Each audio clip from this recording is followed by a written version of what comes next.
భవిష్యత్తులో traditional medical degrees కి relevance తగ్గిపోతుందా? Robotics, artificial intelligence ఈ మొత్తం మెడికల్ సైన్స్ లో వినూత్నమైన ప్రయోగాలు చేయబోతోందా?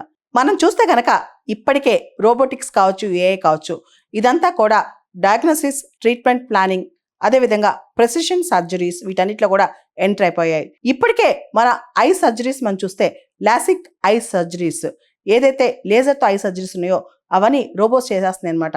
భవిష్యత్తులో అసలు సర్జరీస్ కూడా రోబో చేసేస్తంట. మనం చూస్తే కనుక చైనాలో 2000 కిలోమీటర్ల దూరం నుంచి డాక్టర్ గైడ్ చేస్తే రోబో, ఏఐ పొందుపరిచిన రోబో సర్జరీ చేసేస్తుందంట. చాలా కాంప్లికేటెడ్ సర్జరీ. 60-70% హాస్పిటల్స్లో 2030-35 నాటికి రోబోసే ఉంటాయి. ఎలాన్ మస్క్ ఒక ప్రధానమైన వ్యాఖ్య చేశారు రీసెంట్గా.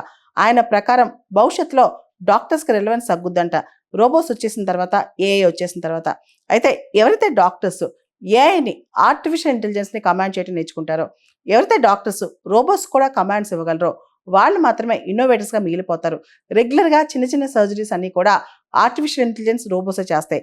చిన్న ఎర్రర్ కూడా లేకుండా చేస్తాయి.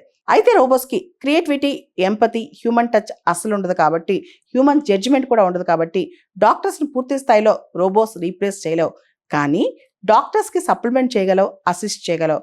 కాబట్టి భవిష్యత్తులో మెడికల్ సైన్స్ చదవాలనుకునే వాళ్ళు ఏఐతో, రోబోటిక్స్తో వర్క్ చేయాల్సిన పరిస్థితి తప్పనిసరి అనమాట. మనం చూస్తే బేసిక్ నర్సింగ్ జాబ్స్ కానీ, ఫిజియోథెరపీ జాబ్స్ కానీ, అదేవిధంగా మనం చూస్తే బేసిక్ సర్జరీ అసిస్టెంట్స్ కానీ ఇవన్నీ కూడా ఏఐ ద్వారా రోబోస్ చేస్తాయంట.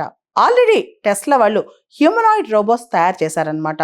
మనం చూస్తే డాక్టర్స్, సర్జన్స్ చాలా తక్కువ మంది ఉన్నారు. అండ్ మెడిసిన్ చదవాలంటే 10 ఏళ్ళు, 15 ఏళ్ళు సూపర్ స్పెషలైజేషన్ చదవాలంటే.